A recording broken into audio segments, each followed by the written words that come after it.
Svolta per il Forte San Felice.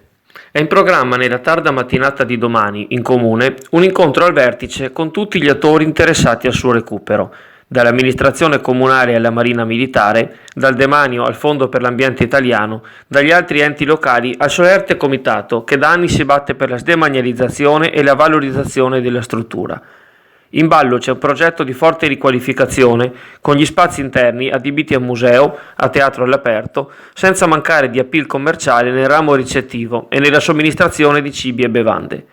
Di recente il FAI aveva già promosso un sopralluogo per verificare la praticabilità di un finanziamento, che comprende la creazione di corridoi interni e la sistemazione dei pontili di attracco.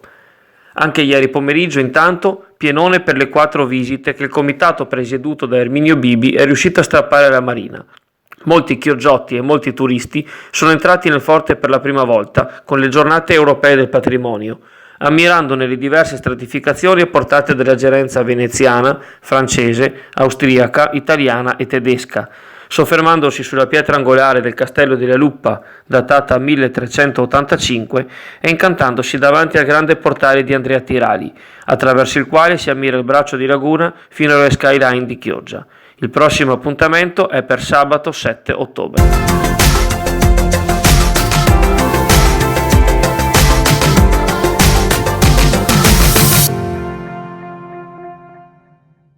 Con riferimento all'articolo di ieri riguardo la cessione delle quote comunali nell'ortomercato, che verrà votata giovedì nel prossimo Consiglio, il presidente di Chioggia Ortomercato del Veneto, Giuseppe Boscolo Palo, precisa che le quote che verranno alienate sono quelle in capo alla partecipata SST e non direttamente al Comune. L'operazione si rende necessaria per via delle regole imposte dalla legge Madia alla pubblica amministrazione. D'ora in poi la struttura sarà gestita interamente dai privati, come consentito dalla legge regionale sui mercati.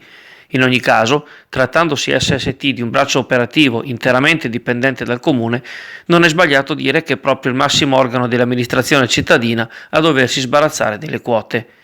È una società che funziona, dice Giuseppe Palo, ha il bilancio in regola ed è un peccato gettare il bambino assieme all'acqua sporca, dal momento che la partecipazione dell'ente pubblico comporta anche una sua responsabilità. A fine anno, fra l'altro, scadrà anche il contratto di gestione, per cui la partita tra il Comune e l'azienda Chioggia Ortomercato del Veneto è tutt'altro che chiusa.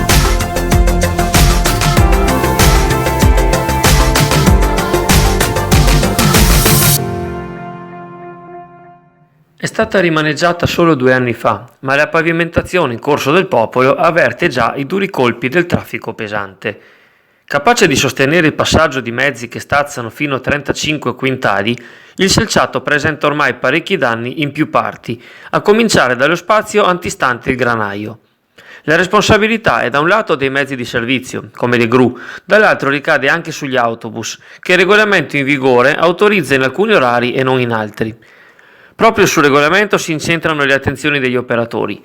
Si era parlato di spostare i furgoni del mercato nella zona del suburbio, dietro il museo civico, e soprattutto di introdurre un ticket per i mezzi pesanti, di modo da destinare gli introiti a un fondo per le riparazioni stradali. Ma da almeno un anno questi discorsi restano sulla carta e le condizioni della passeggiata dei chioggiotti sono sotto gli occhi di tutti.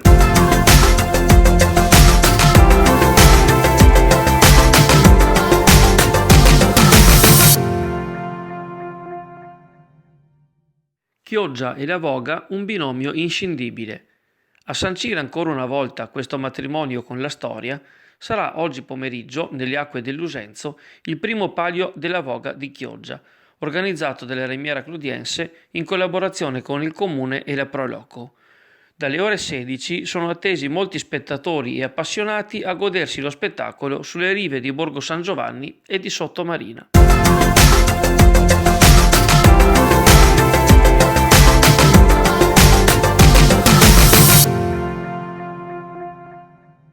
Torna allo stadio Ballarin la Clodiense Chioggia Sottomarina, impegnata oggi dalle ore 15 contro i friulani del Tamai.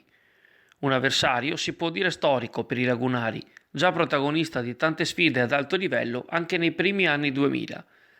Mentre gli ospiti devono riscattarsi dopo la sconfitta interna contro l'Adriese, ancora imbattuta è la compagine granata. ma già oggi è il momento per gli uomini di De Mozzi di incamerare i 3 punti contro una squadra alla sua portata. La partita sarà diretta dall'arbitro siciliano Crescenti della Federazione di Trapani.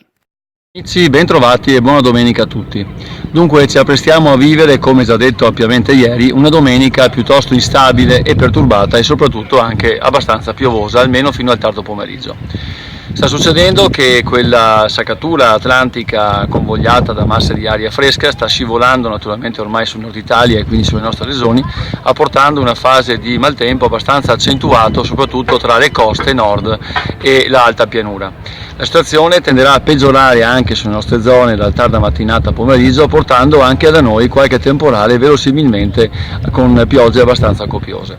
Ovviamente non dappertutto pioverà e non pioverà 24 ore su 24, sarà una fase molto instabile determinata da improvvisi scrosci e anche forse da qualche schiarita temporanea. Il miglioramento avverrà nel tardo pomeriggio sera a suon di vento di bora che apporterà un deciso miglioramento delle condizioni meteo, ma sostanzialmente anche un nuovo abbassamento delle temperature massime che si attesteranno non oltre i 19-20 gradi. Le temperature minime si attesteranno ancora sui 15-16 gradi domani mattina e tendenzialmente domani sarà una giornata abbastanza variabile mattinata per poi migliorare decisamente nel pomeriggio. Questo è il classico autunno che tutti si aspettavano e che puntualmente sta arrivando.